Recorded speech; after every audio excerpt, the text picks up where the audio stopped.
I didn't know what a narcissist was until I met Adam. Hi friends, it's Allie.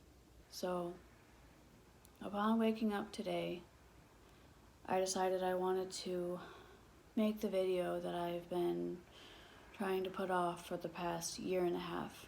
And that is what I dealt with for 3 years living with Garrett's family and all the abuse that I endured. This video is going to be very long and it's going to be hard for me to talk about, but I feel it is going to be very helpful, not only for myself to hopefully move on after this, but it could help others out there who are maybe going through the same thing and need help as well. Names will be changed for this video, and I will also be including voice memos as well as a video for context to the story. I want you to remember that this is my story and this is my voice, and I deserve to use it, and my story deserves to be heard. If you are sensitive to any topic involving abuse, I suggest you do not watch this video. I will be talking about instances of emotional abuse, mental abuse, verbal abuse, physical abuse, and one instance of animal abuse. If you will find these topics hard to hear, please do not watch this video. This is my story. So let's start it off on a lighter note. I had met Garrett in February of 2014 on a dating site, and we started talking, then we started Skyping, then we met in person, and in April of 2014 we started dating. Throughout the many nights of conversation, he was always very open about his family and the type of relationship and dynamic that they had. And he was also very open about the fact that his father was not in his life because he was not only abusive towards him, but to the rest of them as well. And of course, that kind of raised a warning sign, because you oftentimes hear that abusers were abused themselves. You often hear that they tend to mirror the abuse that happened to them as a child. But I am very lucky to say that 5.5 years later, that Garrett is not that way. And he has proved time and time that he has learned from that abuse and how not to treat women and how not to be. And he's learned to grow from that and be better than that. So we're gonna go to June of 2015. I was living in an apartment with my mom, but around that time our lease was gonna be up, and I did not have the stability to carry on the rent responsibilities for another year. So I had asked Garrett, was there any way that I could maybe kind of possibly move in with you? And he had obviously no problem with it. He had asked his mom, he had a conversation with her privately about it, and she said yes. And then I had a conversation with her privately about it, and she said it was no problem. Originally we thought it was gonna only be for like a year and a half, but little did Garrett and I know it was gonna be 3 years, and we didn't know the level of abuse that was gonna go on in those next 3 years. But I wanna make it very clear that me and his mom had a conversation about, was I going to pay rent? Was I gonna pay bills? Because I went to her asking her those questions, and I wanted to make sure that I was not gonna just move in and mooch off them. I was gonna help out in any way. And originally she said, no, we don't need that, like, don't worry about it. But I insisted on either paying rent or helping out with the bills. And we decided that Garrett and I were going to split both the water and the trash bill. That was that. Later, June of 2015, I moved in. I was so excited. I thought it was going to be so great. I thought I'm going to live with my boyfriend, and like, his family is so chill. But that's because I was under a false pretense of how they were. I had spent the night a couple times, and of course they were on their best behaviors. They were so different. But I soon realized that you can only hide who you truly are, and you can only hide your living dynamic for so long before it truly comes out. I moved in. Everything was so great for the first month, and then reality started to slowly check in. Garrett had his mom, and he had two older brothers. He had a biological older brother. We'll name him Matt. He was in his mid-30s. And he had an older half-brother. We'll call him Adam. And he was in his mid-40s. Adam also had a child named Jacob. So Jacob was Garrett's nephew. So one day in July of 2015, Garrett was at work and I was home. I started to hear arguing, and I didn't realize who it was at first, but I slowly began to realize that it was Garrett's mom and Adam who were arguing. And it was over something so small, like the garbage, but it soon escalated into Adam calling his mother a cunt.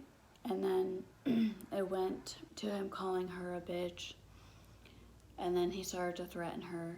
And I didn't want to interfere at this point because I was so new to this dynamic and to this household. So what I did to make myself feel better or try to get out of this uncomfortable situation was go for a walk.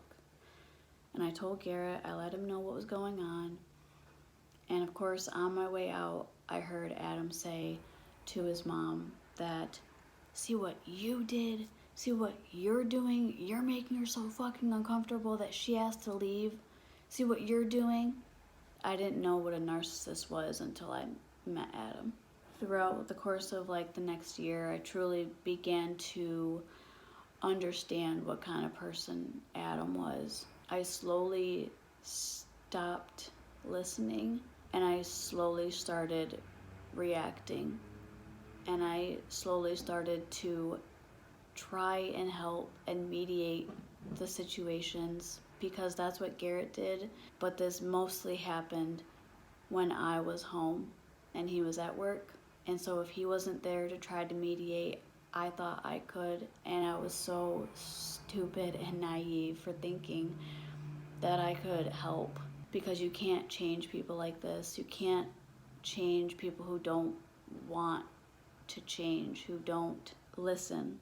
So I started off small, and I was like, can you guys please just talk to each other, just sit down, no fighting, just try to communicate. They said no, that'll never happen.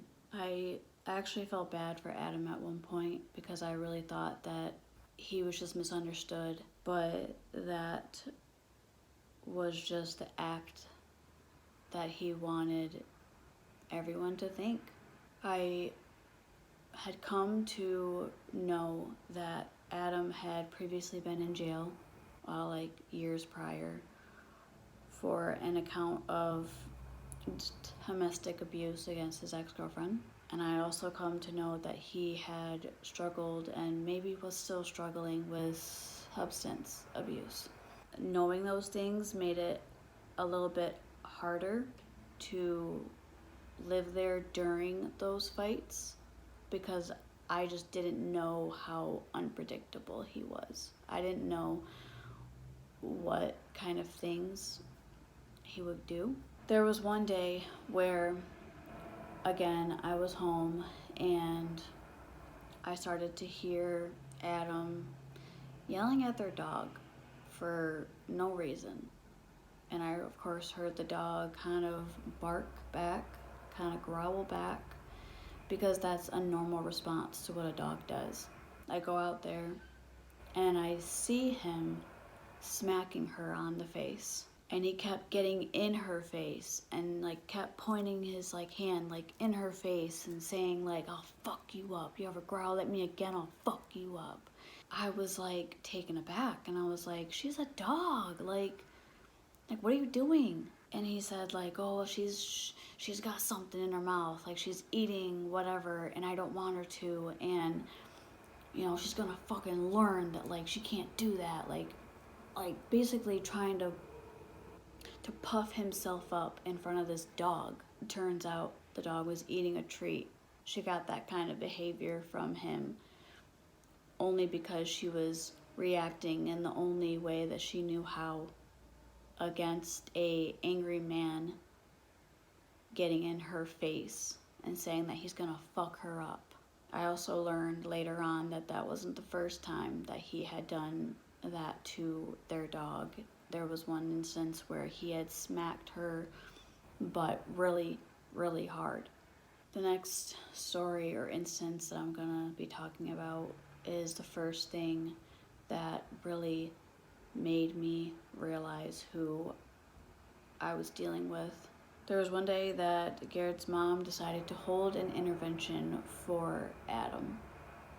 And I don't know why she thought this was a good idea or that it would go well, but maybe because she thought that because she brought his uncle over and they had a family friend over, and that maybe because I was there that it would be different, but that didn't matter.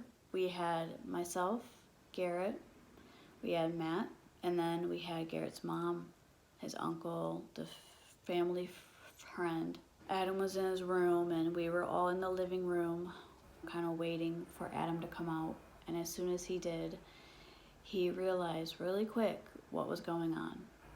Because he's probably thinking like, why the fuck is everyone sitting out here? Why is my uncle here? And so Garrett's mom's tried to just start it off by saying, hey, we have to talk to you.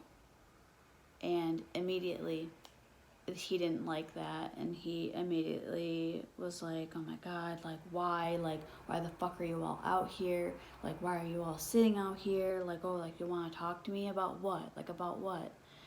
And Garrett's uncle just came right out with it and he said, Adam, your mom fears that you're going back again, your mom fears that you're going backwards. And he's like, well, what does that mean? And he's like, she fears that you're using again. And he said, you know, like the typical, you know, we love you, we care about you, like we want you to get help and that type of spiel. Adam didn't react well. He reacted very, very defensively. I found myself questioning that, and I actually spoke up and I said, why are you getting so defensive? Because he was getting very, very like defensive about the fact that like he was or wasn't doing what she thought he was. Because she had seen a syringe, not the needle, just the little like tube part, you know, like where you pull the bottom. She's seen that, and she's seen a little bit of blood, and she, of course, thought that maybe he was using again. She had told him that, and he brought out the little syringe, and then he kept calling her stupid, and he's like, is this what you fucking saw? Like, fucking stupid, fucking idiot. You know what I was using this for? I was using to get the boogers out of my nose. And apparently he said that he was using that to get them out of his nose because it was easier than blowing his nose, and he did it too much. That's why he was bleeding. That just didn't make sense. But Matt and Garrett are like right over here by me, and like they're standing up, and Matt's just standing there like this. Adam started to use that stance as a way to start attacking Matt, attacking his appearance, attacking his hobbies, just kind of downing him, egging him on basically, because he felt attacked, so therefore he's going to attack the one person in the room who's not saying anything. And he started to attack him and started, threatening him, started threatening all of us, saying that he's gonna punch us all in the face, he's gonna fucking get all of his guys over to do whatever, and he was gonna see to it that, like, they jump Matt, and that he was threatening to cause harm to Matt and all of us. And those like decorative glass bowls where it's like you have a glass bowl and then there's like little colorful rocks at the bottom. They're like clear, blue, different types of green, but they're like decorative, like had them at the bottom of the bowl, and then like you have some water. And in the midst of kind of egging Matt on, for some reason, Adam decided to take that bowl and to almost start to chuck it.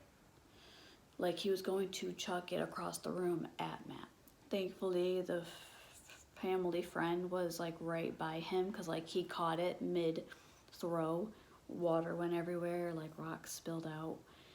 And that was when Matt went over and grabbed those hand weights, because he was like, motherfucker.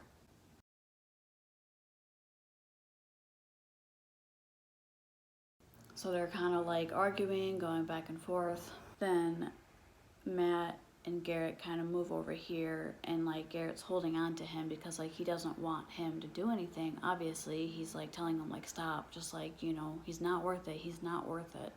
He kept saying that. He's not worth it. Adam kept egging him on because he just wanted to fight. And that was the thing with Adam. He didn't care. He just wanted to fight. This was the first time I ever heard Garrett scream like this, like scream yell. And he had screamed at Adam to leave. Just kept repeating over and over, leave, leave, just go. And once Adam heard Garrett kind of like scream like that, he backed down a little bit. Matt went in the kitchen, and then like me and Garrett went in the kitchen. Matt had kind of like mumbled whatever in my ear. I don't know what he said, but I just remember I was like this, because like my anxiety was so high, and I was like this, and I was like hugging Garrett, and I was like, are you okay? Like, I've never heard you scream like that. Like, his face was all red. In the midst of all this, I hear Adam start getting uppity again and start kind of yelling again, and start telling his mom that like he's done nothing to her, like he did nothing to deserve like everyone coming here and ganging up on him and just blaming her again. And so I chose to take it upon myself to speak up again. And I said, oh yeah? Is that why you called your mother a cunt a few weeks ago? Like, is that why you threatened her? Is that why you did this and this? I was just like, you have to learn to be better than this. I was like, look at Garrett. He's learned how to be better from this. He's learned how to not do the same thing as like his abusers. I was like, why can't you? Like, you have to learn better than that. I was trying to reason with him and trying to even say like, I understood depression and anxiety. I understood, and you don't see me blaming the world for everything. Just after all of that, like, I called my mom and I just told her what happened, and she was worried, but told her I was okay. I was with Garrett, and it's all calmed down now. It just kind of went on. Little arguments happened. It became normal. I soon started to feel like I was the bother. I started getting told that I was the problem, and that I was the instigator, and that I was egging shit on, and that I needed to be quiet, and that I needed to go back in my room, because all I was trying to do was stand up for his mom, who I truly thought was the victim. but I slowly started to feel like the victim instead. It was hard because at times she would ask me and Garrett to stick up for her, but then when we tried, she would yell at us to stop starting shit and to stop egging stuff on. But how can we egg stuff on when all we're trying to do is just defend her? When Adam always started everything and he always took everything the wrong way, and it was really hard. There was one instance where Adam and his mom got into a fight about his childhood and him wanting to buy Jacob a gift, and his mom not thinking that it was age appropriate, so she was trying to tell him like, hey, you can't just buy him happiness. You have to show him that you actually love him. Like, you have to show him that you care about him. Like, you can't just buy him gifts.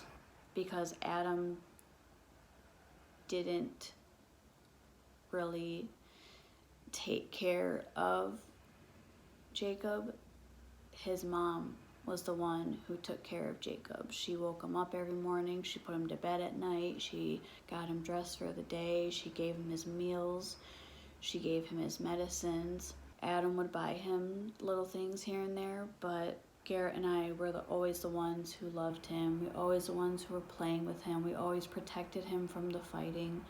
We bought him gifts as well. We played with him hours and hours. We tried to teach him right from wrong, and we tried to also teach him that his emotions were okay, and it's okay to feel how he feels. So this one instance, they were just having an argument, and his mom busted out, you can't replace what you wanted in your childhood with what you think your kid wants. Basically, she was saying he can't live his childhood through his kid.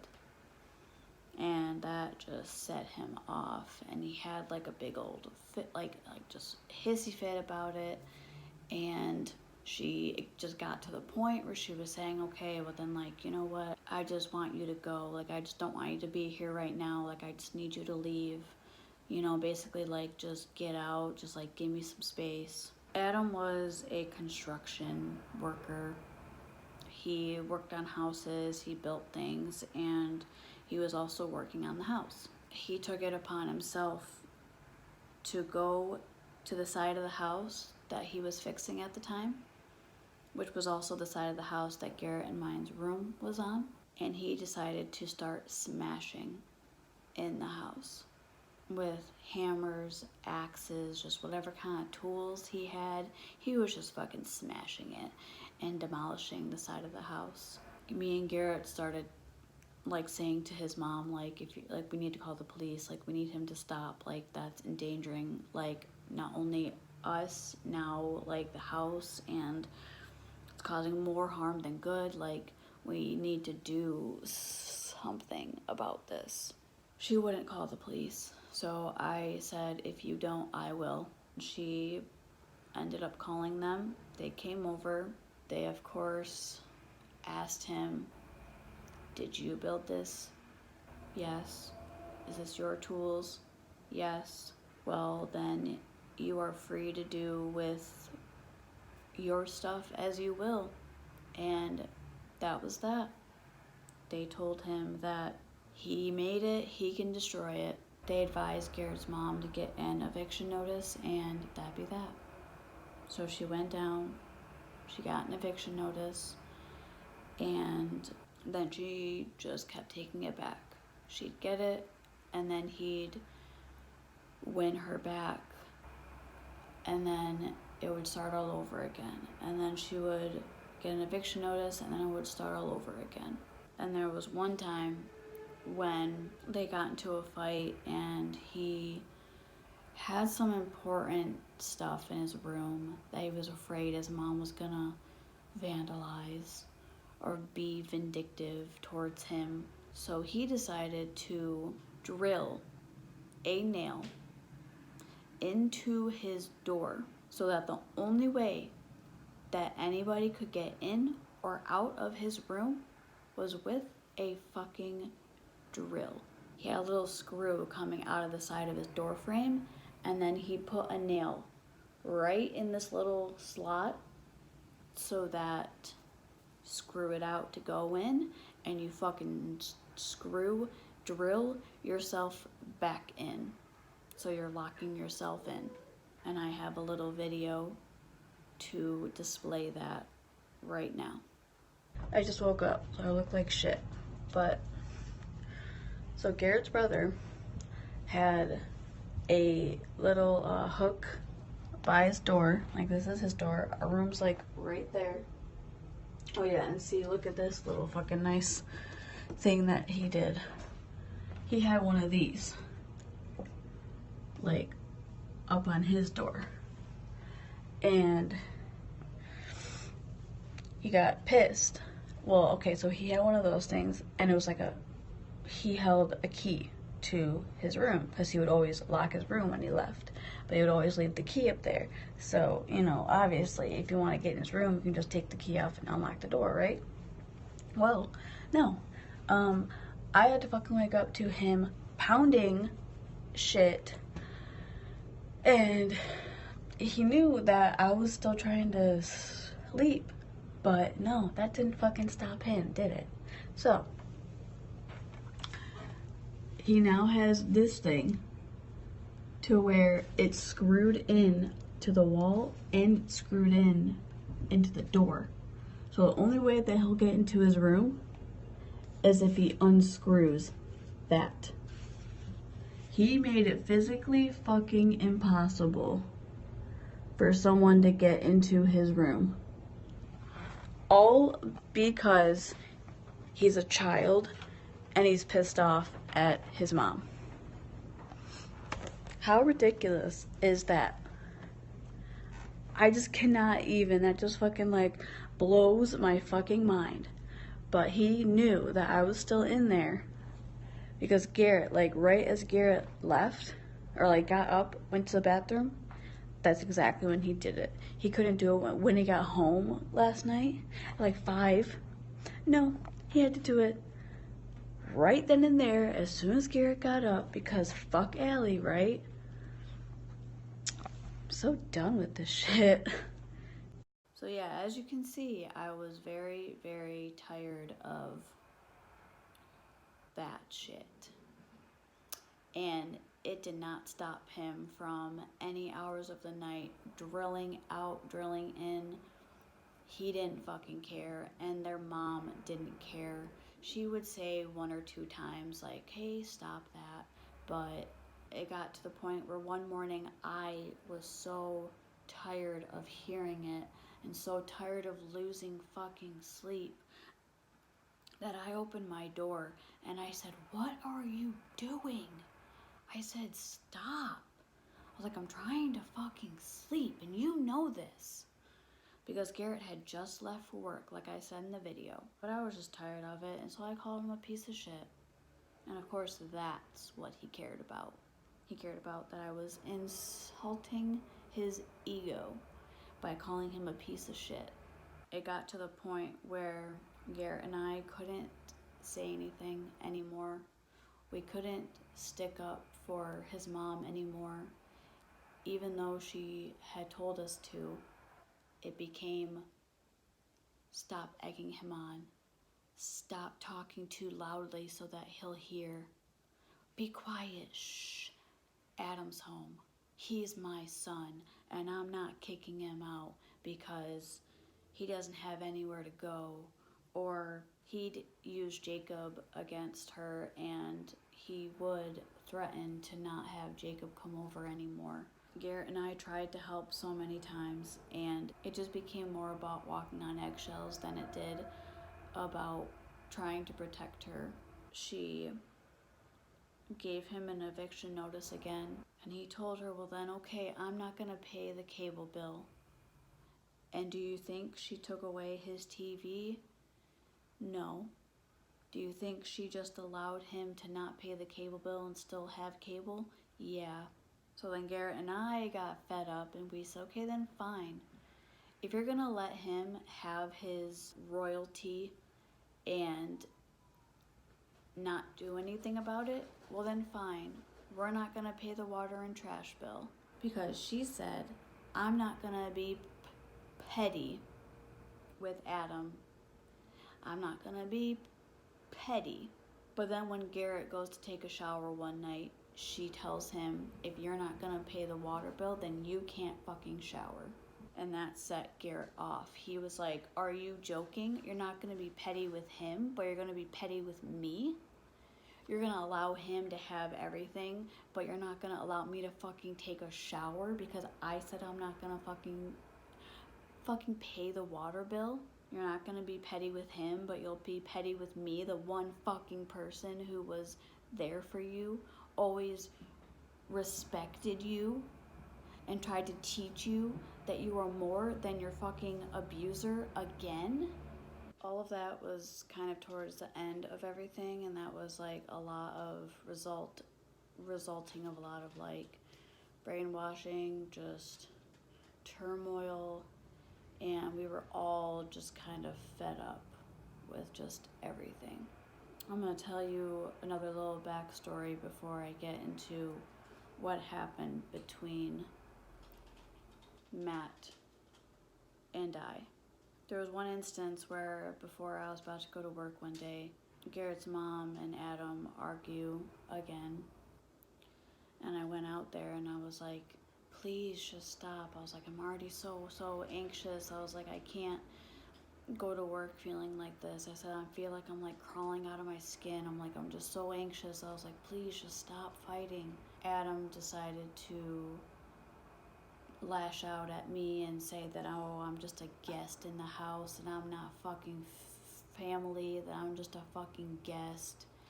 And then he decided to go one step further and threaten me and say that our day will come and that our time will come between me and him, and I better watch my fucking mouth because our time will come. And so I told Garrett, and he came home from work. He left work early. And he's like, why the fuck are you threatening Allie? Like, she was in her room, and of course, yeah, she's like, and of course he was like, oh, well, no, she came out fucking yelling at us. And he's like, okay, because she's sick of it. Like, you guys, like, just keep fighting and fighting and fighting, and, like, she just wants it to stop. And she's anxious herself, and that's, like, the only way that she can think of, like, to make it stop is to, like, try to stop it herself. Garrett was just like, you can't treat her like that. Like, you can't do that. Adam decided to say that, well, you're making a mistake with her, and I'm not the only one who thinks so. That, of course, planted in my head that, oh, of course, he thinks that Garrett's making a mistake with me, well, then the rest of them must think that too. And obviously that's not true, but the fucking mindset I was in, I believed anything. And because I was always constantly told by Garrett's mom that I was the problem, that I was the instigator, that I egg shit on, that I needed to be quiet and sit down and shut the fuck up, I believed it. Even though Garrett didn't. He knew that they were wrong. He knew that Adam was just talking out of his ass. So there's one day where I was in my room, and it was a day much like today, and it was actually around the same time. It was December of 2016. It was very cold and rainy out, and Jacob was over. But he was sick, even more than usual. He normally had a cough. He normally came over and had a hard time, with coughing. It probably didn't help the fact that they smoked in the house, cigarettes, marijuana, all day, every day, all around the house. And I come out and looking for Jacob because I wanted to play with him. And I asked Garrett's mom where Jacob was, and she said that Adam took him for a walk outside in the cold while he's still sick. And that really, really fucking triggered me. I was like, why? I was like, but like, he's coughing. Like, she immediately started getting defensive. Immediately started getting an attitude. And she was like, because that's his father, Allie. And I was like, okay, like, I know, like, I'm not saying anything about that. I'm just saying, like, he's sick. Like, why is he taking him out, like, him outside? Like, that's not good for him. Even more than, like, he's already, like, dealing with. She was like, oh, well, he's spending time with him. Like, I'm letting him spend time with him. So now we're letting him be a father? Now we're letting him spend time with him? We're letting him do the fucking exact opposite thing that he should be doing for him right in the moment? And, you know, she just went off on me. She had whatever to say, and I lost it. I did. I fucking lost it, and I said, you are being so stupid when it comes to Adam. You are being so dumb when it comes to Adam and Jacob. I said, because he is sick, and yet you're letting him take him outside because, oh, now he's a father? Matt was upstairs, and he was making food, and apparently I learned later on that he was already in a mood, and he was already dealing with something, so this making him assaulting me okay, apparently. So as soon as Matt heard me say that, he comes around the corner and he told me to shut the fuck up. I need to fucking watch my mouth. Started telling me I need to go to my room as if I'm a fucking 12-year-old. Told me I need to fucking leave. Told me I need to go for a walk. I need to get out. Like I said before, hearing what Adam said about I'm not the only one who thinks so about Garrett making a mistake with me, I thought that Matt felt that too. And so I said, like, where is this coming from? Like, what did I do to you? Like, I've done fucking nothing to you. I was like, why are you treating me this way? And he was like, because, like, you don't know what the fuck my mom's been through. Like, you don't know what the fuck she's been through. And I was like, obviously I do. And I was like, where are you half the time when Adam's saying the same exact things to her, but worse? Where are you when he's threatening to choke her? Where are you? And all of a sudden now I say one thing, and all of a sudden now you're jumping down my throat. And, you know, he kept telling me, don't fucking egg me on. Don't fucking egg me on. Like, just stop. Like, you don't want to fucking push me. Like, don't push me. And I wasn't listening because I didn't want him to intimidate me. I was tired of being afraid of these grown men. So I didn't. I was just like, no, like, that's not fucking fair. Like, that's not okay. Like you can't be talking to me like that. So then, like, he was trying to call Garrett, trying to tell Garrett to come fucking get me. I was like, he's not gonna fucking listen to you. He's not gonna fucking, like, answer you. Like, he'll answer to me. He just kept telling me, don't fucking push me, don't fucking push me. And I didn't listen. And I just kept, like, telling him, like, this isn't fair. Like, you can't be talking to me like this. Like, I did nothing to you. Like, I thought you liked me. So because I wasn't listening, he decided to take their big metal trash bin. It was used for, like, an old dishwasher or, like, trash compactor, but the point is it was heavy and it was metal and it had a bunch of pens and different things on top of it.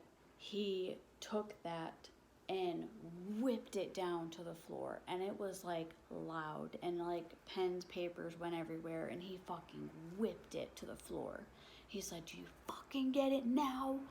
And then he jumped, like, over the trash bin and, like, got in my face, and I still was like trying to stand up for myself, trying to like tell him like this is not fucking okay, and he just kept telling me to fucking stop, and like I wouldn't because I just was tired of it. And so he decided to go on yet another step further, takes the wooden chair that's right in front of us and fucking whips it across the room into the cabinet opposite of us. Just fucking whips it. Screams in my face some more. What do you think Garrett's mom is doing at this point? Matt, stop it. Stop. Matt, stop. She didn't fucking give a shit. So at this point, I was like, oh fuck, I need to go because he is to the point where he is assaulting me without actually touching me. He never touched me, but that's still fucking scary, and that is still assault. So I started to like go down that hallway to our room to try to gather like my coat and like my jacket, and I had to like step over this fucking chair in the process, and he was like coming down the hallway too, like he was like coming down like behind me, and I was like trying to get on my stuff, and he like followed me into the room and like fucking screamed in my face again like, do you fucking get it now? I was like, yeah, I fucking got it. And like he walked away. I got my jacket, like I got my purse, like I got my phone. I called off work, called Garrett, like just fucking sobbing, like I need you to come home, I need you to come home, I need you to come home, like I can't, like I need you to come home. And then I called my mom at her work, and I told her I needed to come home too, like I couldn't stay there, like I needed to get away, I couldn't. Garrett gets off work, or actually he leaves work early again, comes in, finds me in the neighborhood, and he tells me, come on, like we're going back, like I'm not gonna let them fucking talk to you, I'm not gonna let them fucking treat you like that, we're going back, like we're gonna get your stuff, like we'll go to your mom's, like we just have to go back for right now. So I kept telling him I don't want to go, like I can't go back there, I can't go back there. But we did, and we walk in, and I go straight to the room, and I don't turn on the light. I just fucking lay in bed, and I sob, and I cry, and Garrett's asking his mom, what the fuck is wrong with you guys? And he's asking his brother, what the fuck is wrong with you? And I'm in the dark, just crying.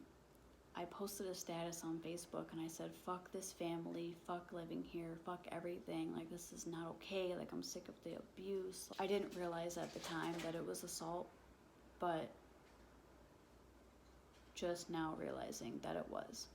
Matt just kept saying like, oh, she fucking pushed me, like I tried to warn her, and like Garrett's like, you shouldn't be fucking doing that at all, like you should fucking learn, like fucking control your goddamn anger. Like he commented like some like remark like, oh, would you talk to your mother that way, would you talk to your mother that way? But it's like downing me one time versus the millions of threats and name callings that Adam said. But yeah, he was downing me. Like he just sat in his room every other time.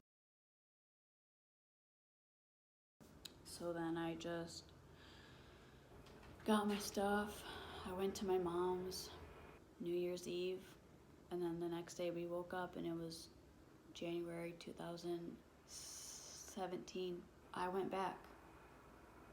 I went back to the house and no one apologized. No one said anything to me.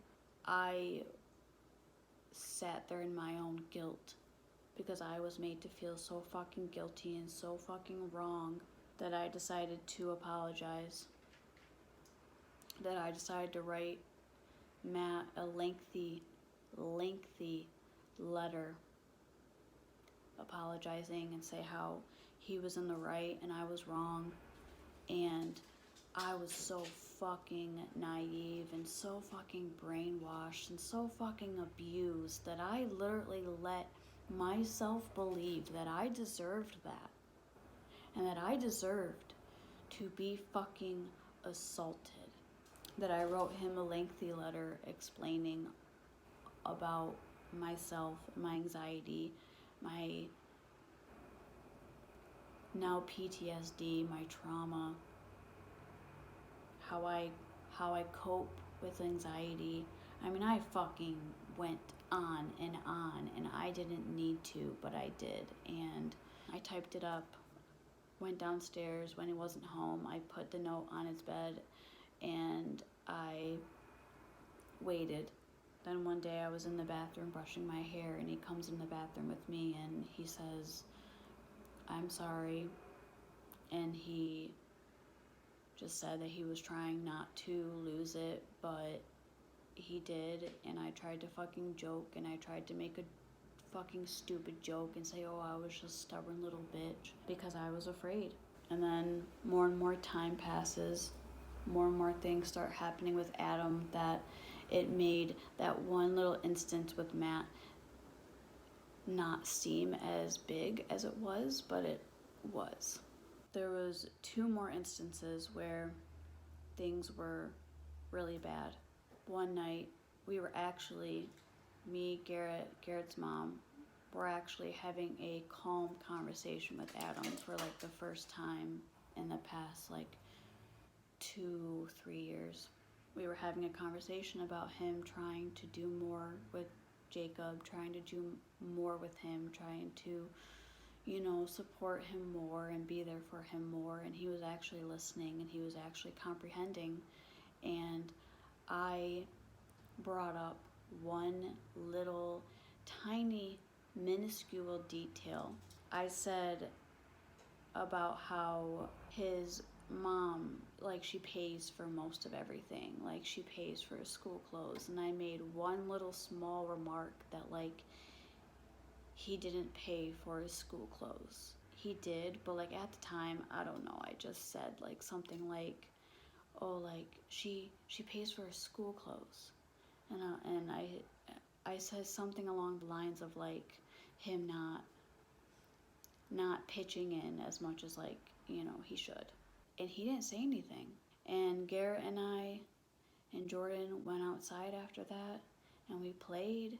We were playing outside, and we were having a good time. And it was an hour later, and this is the thing that always chokes me up because it's just so sad. Like, it was an hour later, and Adam comes outside, and he's screaming at me. He takes Jacob inside. He just pulls him away from having fun with us. He was in the middle of running and laughing and playing. He just grabs him. Just fucking grabs him, picks him up, and takes him inside. And he's fucking yelling at me. He's fucking screaming at me. "You don't fucking say I don't pay for my kids' clothes. I fucking pay for my kids' clothes. I pay for his school clothes. How dare you fucking say that to me? You don't fucking know me. You don't know me. You don't know what I pay for." An hour later, and that was the one thing, because I insulted his ego, that was the one thing that got to him in true narcissist form. Comes out fucking screaming at me. And then Jordan, or Jacob, his real name is not anywhere near these names, just so you know. Jacob comes fucking running out, and he's like trying, I love this kid, trying to defend me, and he's punching his own dad in the chest, trying to get him to stop yelling at me, because he loved me and he cared for me, and he was trying to defend me against his dad. So then Garrett started like telling him, like, "Stop, like, get the fuck out of her face, like you can't do that, like, just stop, like, get the fuck out." Adam took it one step further, and he said to Garrett, "I will kill you, motherfucker. I will kill you." And he's never ever said that to Garrett before. And so Garrett made sure to make sure he heard what he heard. And he said, oh, you're gonna kill me? You're gonna kill me? You're really fucking gonna kill me? And he said, yeah, I'm a motherfucker. You'll be dead. I'll kill you dead. And then he took it one step further and started to insult Garrett and started to say disgusting things like, you'd be fucking gay if you weren't with Allie. Like, you fucking pussy playing, like, with your friends. Like, you know, oh, but now that you've got your dick wet, like, you think, like, you're fucking big man. Just going on and, like, insulting him for no reason. And you know what I fucking said? I said I'd be fucking gay if it weren't for Garrett. Because that was another thing. He had a thing against his kid and the idea of him maybe being gay. Hey, boobies. Oh, I just love you so much. He had a thing, like, if Jacob ever wore pink, he, like, was disgusted by it. He hated it. He didn't want him to wear pink. I don't know. It was weird. He threatened Garrett and was saying all sorts of disgusting things. And then I, to not get so freaked out, I was trying to laugh about it because that was like my coping mechanism. I was laughing because I was afraid. And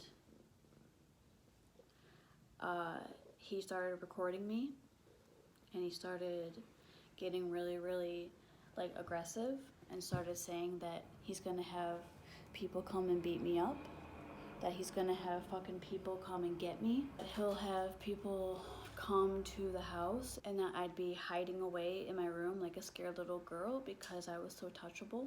He just kept going on, and I do have one little voice memo of Garrett saying it again where he says, oh, so you'll kill me? Like, you'll kill me? And Adam says, yeah, because when good people are pushed, they are pushed to killing, or something like that. You'll hear in the voice memo that I will insert here. I was not crowding you, though. Yes, you are. If you're fucking ganging up on me, you're crowding. No. Yes, you are. Boo-hoo! I feel like you're pressuring me. You're picking a fight with me, dude. You came out there. You're picking a fight with me. You guys came out here when I was talking to that. Yeah, my mom. I'm allowed to talk to my mom, too. You guys came out here talking to me, not to her. Because you guys came out here and got in my business. She wanted us to stand up for her. No, because she was getting in my business. She wants us to stand up for her. You could get in my business too. She wants us to stand up for her. She wanted you to stand up for her because she was opening her mouth and had nothing to say about nothing. She wasn't there, didn't know the situation, and she just wanted to turn me into a bad guy. That is not. That's you're sticking up for her for that. Oh, so good guys say they kill people? Is that what good guys do? Good guys that don't get in people's business, that other people push them, yes. When people push the buttons, good guys will kill. Oh yeah, that's so Trust good. and believe. So good. So good. Darren, it happens. Good people kill when they're pushed. Keep pushing. Keep pushing, dude. Yeah, you're big man. Big man. Yeah, I am a big fucking man, and I always have been. I got big fucking balls. Great. You have none, you little bitch. I don't You're care. afraid. You'd be gay if Haley wasn't here. Okay. And you're so afraid to leave Whatever. Myers. You're afraid to go get a life, dude. Whatever. I'd probably be gay if I weren't with Garrett. Okay. You're so worried about me. Worry about yourself. Garrett's mom did nothing. She didn't call the police. I wanted to, and I fucking should have. But I didn't. I fucking kick myself every day for not doing that. And she just didn't understand to the severity of the situation. She thought that, oh, it's just Adam being Adam. But it didn't even faze her when Garrett went to the kitchen and grabbed a knife and held it to his own throat and said, This is what he wants to do to me. Do you understand that this is what he wants to do to me? And that didn't do anything. And I got on the phone to call my mom, and she said, who were you calling? Who were you calling? Better not fucking be the police. Don't fucking call the police. It was all because she was afraid that he would take Jacob, but I should have fucking called the police, and I didn't. We're gonna fast forward to that night where his mom said that he couldn't take a shower if he wasn't gonna pay the water bill, and that's when it escalated and we got into it again, and we had like a stupid argument, and of course Adam had to come out and he had to interject himself.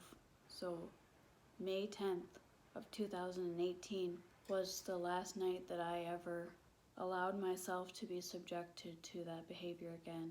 And this last voice memo is the hardest for me to listen to, but I am interjecting it now, and I have saved it for this reason as yet another little hint of proof into what I had to deal with. It is not easy to hear. You will hear me fucking defending myself up and down. You will hear me interjecting. You will hear me just fucking not backing down. Here's that now. Well, yeah, when you make a piece of shit in front of him, and that ain't gonna happen. Anyway, you know what? Dad, sorry for coming out here, Mom. Handle your shit. Oh, sorry. Now he lets you handle your shit. I'll walk away. Now he says sorry. I just heard the same thing that I always get in fucking it's about goddamn time. Thank you. Mom. Yeah, well, you say don't know everything. Yeah, I don't. Yep, you're siding with him now. Good job. See, the thing, you said, you told me. Are you picking every goddamn word I say? Come on. She's trying to pull people against, he's trying to get him against me and you against me. I've fucking seen it for a long time. Don't tell me nothing, okay? For one. Don't tell me nothing, okay? Don't talk to me. I'm dead to you, okay? I'm dead to you too, bitch. Okay? You killed me. You killed me. Okay. See? And I'm going to give you your money back. I'm going to give you your money back. I'm finishing Mom's house, but I'm not rushing and doing nothing because of you or her. I don't give a shit. I'll tell you that right now. You can keep it. I don't give a shit. No, I don't give a shit. You, no, you can keep it. You have seen it more than me. I'm a man and I have you my word. You need it more than me. Yeah, apparently you do. No, I don't. So he's going to stay here to finish the house, right? Apparently you do. I got to play Mom. over there with you later. Anyway. You told us you weren't going to be petty with him and take away his cable box. You're going to tell me I can't take a shower, and you're going to be petty with me. Cable box is $9 a month. So what? You weren't going to be petty with him. You'll be petty with me? Well, why? Because we like to be clean. Well, then maybe that's something you should think about. But the thing is, you're choosing him. I am not. Yes, you are. How aren't you? Look at you guys. How are you? You guys have been fucking doing this, trying to turn her against me for a while. No, it's not. I can just it's imagine not when I'm not here. It's not turn. I can imagine when I'm not here. It'll be great. She's got a problem with me. Shut up. She's got a problem with me, and me and her have to get that No, straightened I out refuse. without you guys. But the thing is, Shut that up. affects the household. No. That affects the You just household. egg shit on. No. Yes, you do. Which you have no idea. Don't get involved in the shit. He should. And who cried to him like a little baby? Yeah, you know what? Manipulator. That's my brother. Manipulator. Hey, Allie, shut up. Are you done talking to me? Listen to that. Listen to that. What do you do to her? The same thing. Let him hear you talk. What do you do to her? Huh? What do you do to her? She's my mother. Oh, no. No. Oh. Someone needs to shut the fuck up! We got a lot of resentment against each other. You can't. I've had enough of this fucking bullshit! Someone needs to shut the fuck up and walk away! Now!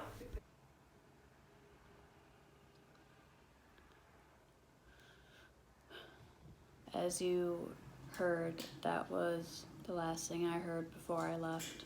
And I bleeped out names. But that last person was Matt screaming.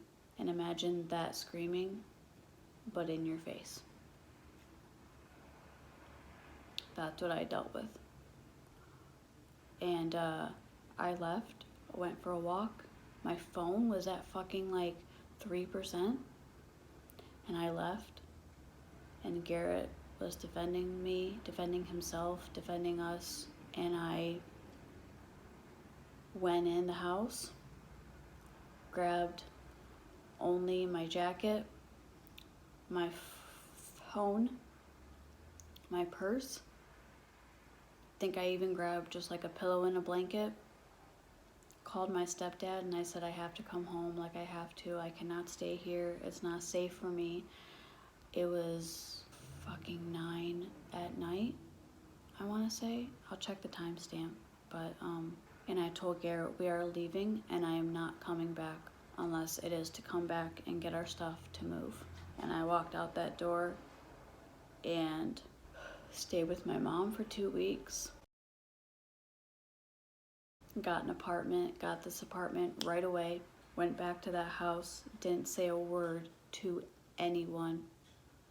No one said anything to us, and we left. That doesn't end there. So May 25th of 2018 was the day we moved into this apartment. Garrett's mom had tried numerous times after the event to apologize. She tried to text me, which I deleted and blocked. She tried to give Garrett a card to give to me that said verbatim what she said in her text message. I ripped it up and threw it away.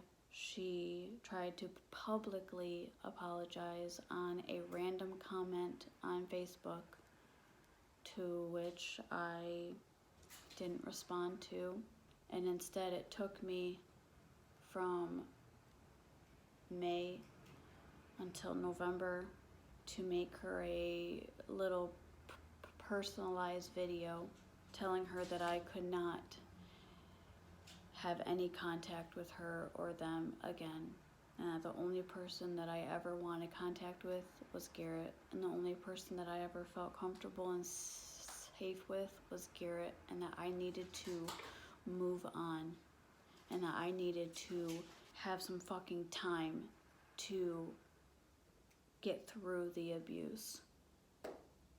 And I was very, very respectful and calm and to the point, and I just said I need to let go of that abuse.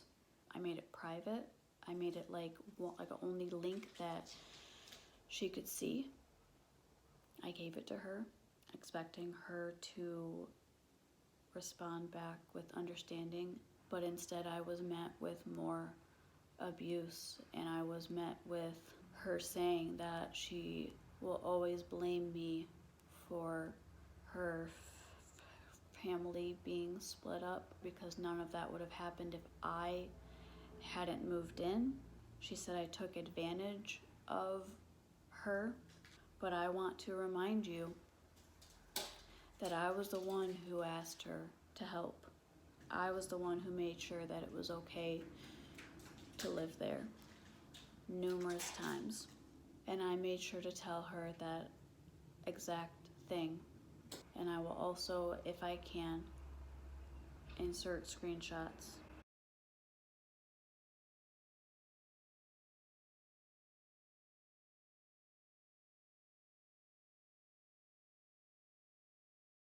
Then she called Garrett and she told him to tell me to fucking stay out of their business, to fucking stay out of it. That's none of my business. And he defended me. He didn't talk to her for a while after that. And she kept trying. She would text him, and he just wouldn't respond. And she, had texted him trying to guilt trip him. And he again stuck up for me, stuck up for himself, and said that he deserves better. There was one other time that myself and Garrett had to be around them after everything. Garrett's car broke down, and only one person that he could think to call was Matt. because Matt was a mechanic and worked on a lot of cars and he knew a lot about them. So he decided to call Matt and he said, I know that this fucking sucks, that this is the one time that I'm talking to you, but I do need some help. And it was really hard to be around him. I physically just like felt very like nervous and scared. And I just seen his car pull up and then he gets out and he just like sat in the driver's seat for like a small moment. And it just like, I didn't show it, but it was just hard. He followed Garrett and I to our apartment complex and we stood outside. And I stood outside with Garrett because I didn't want him knowing what building number we were at, because that was one thing that I kept private and I did not let anybody know, was where we live now, because I wanted to protect myself and I needed to gain back that control that I lost after all of that abuse. We had to go to the house one more time. It was around that time, like there was another issue that happened and we had to go to the house to get our bikes. And I stood in the driveway, and just standing in the driveway and being in that area and hearing Jacob's cough through the window and that smell of weed and cigarette smoke, it was really fucking hard. And I was having like really bad anxiety just standing in the fucking driveway. And then we got our bikes and hi, so real quick, I want to interject in this video because I completely forgot to mention a really like key component to how living in this environment affected me, not only mentally, but physically as well. So I'll just start off by giving another little disclaimer. If you are sensitive to topics of eating disorders, to just like dieting, this little clip might not be for you. I would move forward a little bit, but we're almost to the end. So yeah, I just needed to interject this because I really feel like this will also give some context to how hard it was for me living there. So when I was living there, of course, I was unhappy. You've seen that in all my previous videos. You see me crying. I would say numerous times that I was afraid. Well, not even afraid, because I didn't even really want to speak up at the time. I was afraid to speak up. And you can see in most of my videos, I actually whisper, or like I talk super like low volume. Or when I try to talk about the house, I had to be really quiet because I was afraid that Adam would hear and, you know, it would just start a thing. So I was always so afraid of speaking up because I didn't want anyone to hear, because I was afraid of the repercussions. And because I was taught to be quiet, to physically not speak loud, which that was always very hard to deal with, because why could everyone else yell and scream and get their anger out, but when I tried to, I couldn't? And that was one thing that I always went back to. Why can everyone else get mad but I can't? Why can everyone else fucking scream and yell but I can't? I have to be quiet. And I was like, no, I'm not going to. And that's why in that one voice memo, when she kept telling me to shut up, and I kept saying, no, I refuse, no, because I had been quiet for too long. I obviously was very unhappy, and to cope with me being unhappy, I developed a very, very unhealthy way with eating. And all my life, I've had a very just like unhealthy eating schedule. I would barely eat really. I would more like snack than have actual meals. And all throughout my life, I was always like under 100 pounds. And then when I hit, I want to say like 21, 22, around my surgery time, I was weighed and I think I was like 102. And of course I was like, oh my God, like now I'm over 100 pounds, like I'm not used to this. But you know, my point being, I was always super, super small because I was born really, really small. And so when I was living at the house, I ended up gaining like 30 to 35 pounds. So if you think about that, that's like about like maybe 10 to like 12 pounds a year. I really let myself get so down about that, and I really let myself have one more thing to feel bad about. And I just hated the way I looked, and I'm still, honestly, to this day, even though I've lost some weight, but I want to say I've lost around like 10 pounds. So instead of being like 137, I am now around 127. But I only know that because when I was living at the house, they had a scale in the bathroom, and every day I would step on the scale, and I would weigh myself every day, numerous times a day. And I don't know why I fucking did this, because obviously you're gonna be lightest in the morning, and then by the end of the day, you're obviously gonna gain like 2 pounds from all the food you eat. But in my case, I was just like eating a lot of chocolate, so I was getting even more upset with myself when I wasn't seeing progress, but I wasn't stopping that unhealthy coping mechanism. And I used that as a coping mechanism. And I'm not gonna say, like, I'm not gonna sit here and say, oh, I had an eating disorder, because I don't know. I'm not knowledgeable in that topic yet. So I don't want to like make myself feel even worse for that coping mechanism by calling it an eating disorder.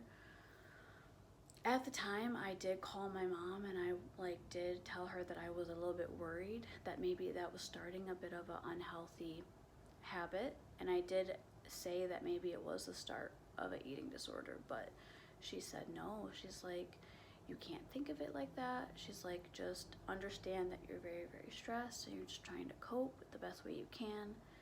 But definitely I can say living in this apartment and being out of that environment has helped a lot, and I'm not as like I mean, obviously I'm still unhealthy with like not eating as much as I should, but I'm not just binging on chocolate like I was. Another thing, my hair thinned so bad. If I can find a couple pictures, I'll insert them, but like just at the top of my hair,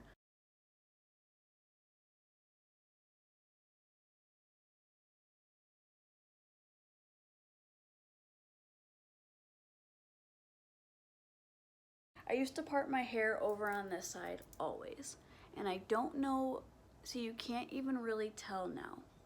I mean, yeah, you can tell a little bit. Right in here, it's very sparse. And I mean, like, yeah, like I have a lot of volume up here, but if you like kind of do this, you can see like it's very sparse right there. So I part my hair over on this side because I feel like it kind of hides the fact that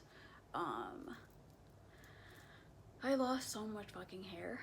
Literally, it's so crazy because it was like coming out in like big fucking hairballs, And like now, it obviously still comes out, but it's not coming out in like big fucking chunks. Maybe like a smaller chunk, but like it was like crazy how much hair I was losing, and I just didn't understand that that was also contributed to my environment and the stress. And also they had really hard water, and that was not good for my hair or my skin. So, and then at the apartment we have a water softener, so that helps your girl's skin and hair a lot.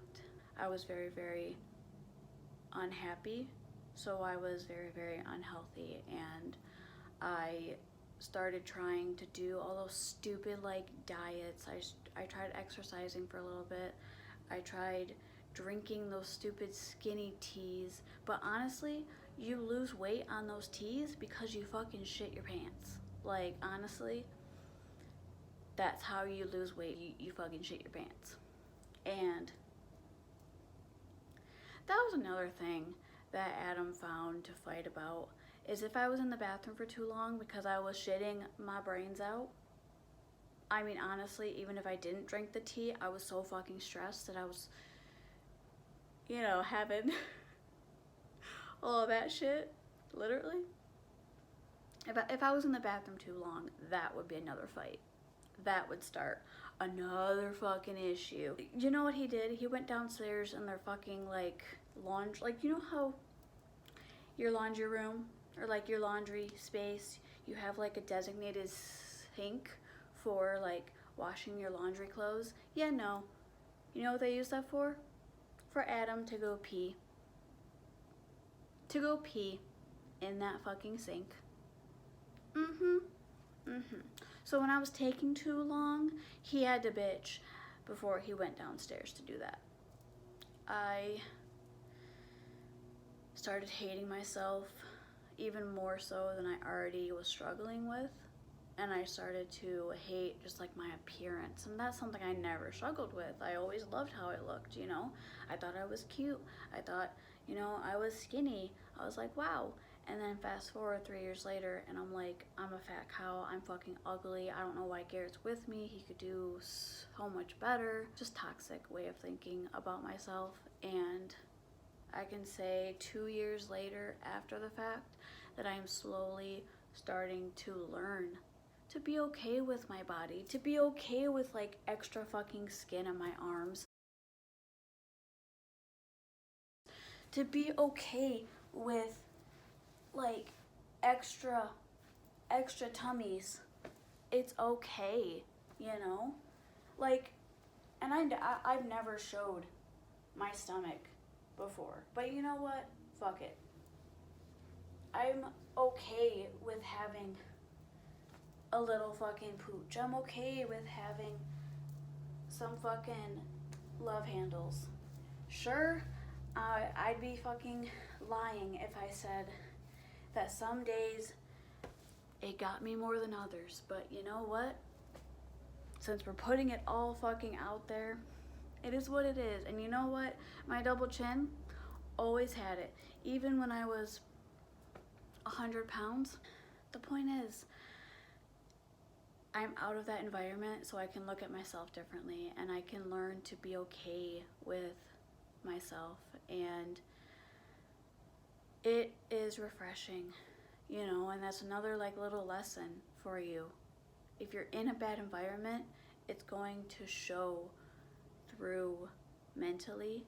You're gonna do whatever you can to cope, and you're gonna develop unhealthy behaviors and unhealthy habits. But you know what? When you get out of that environment, it'll be okay. It'll be a lot better, and you'll be able to like reevaluate yourself. And like I said, I'd be lying if I didn't say that I had hard days, or if I seen fucking the number on the scale go up 1 or 2, that it didn't kind of get to me. But I'm trying, and that is what is most important. Back to the video. The last time that she ever physically, verbally spoke to me was at my work a few weeks ago.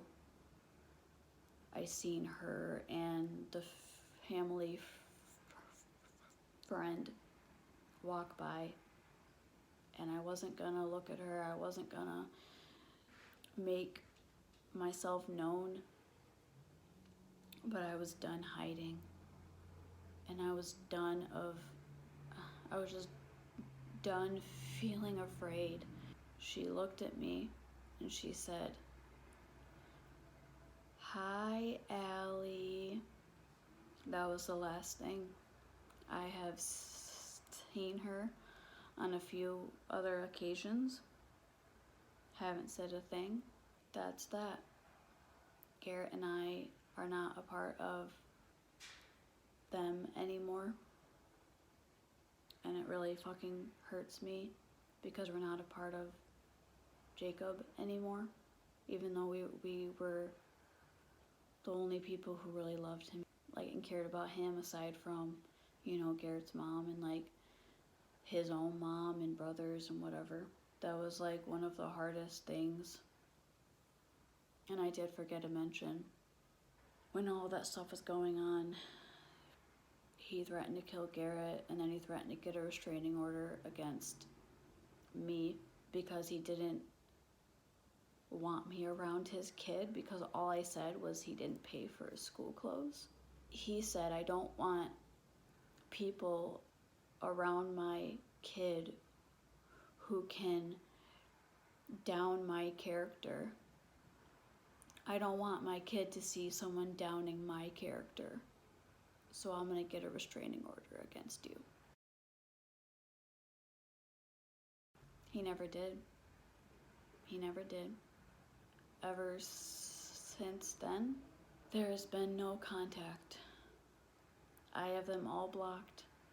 The only thing that I still have is the trauma and PTSD.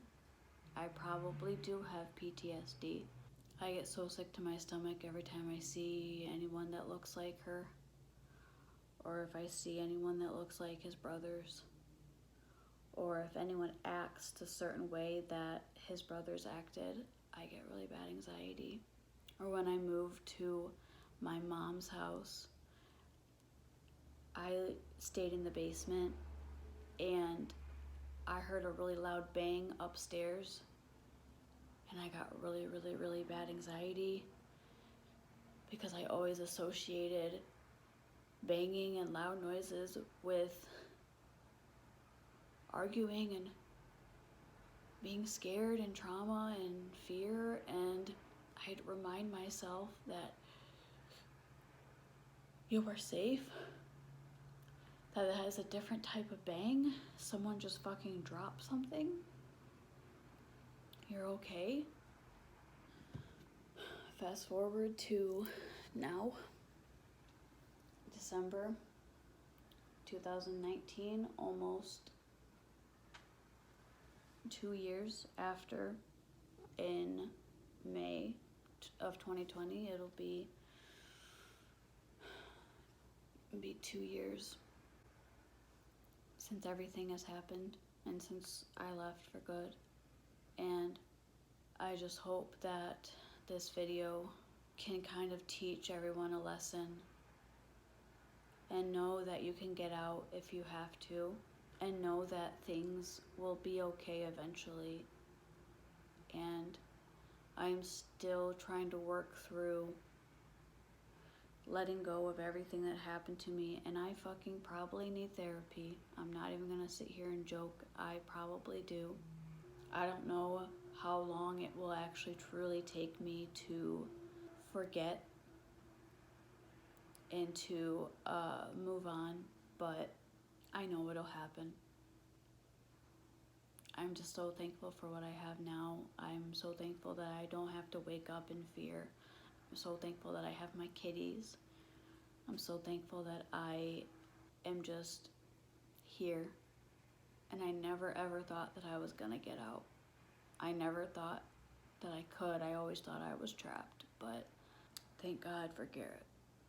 Yeah, I'm still with him because he is not them, he is himself, and he has always seen the love in me. He has always stuck up for me and defended me and protected me, most important.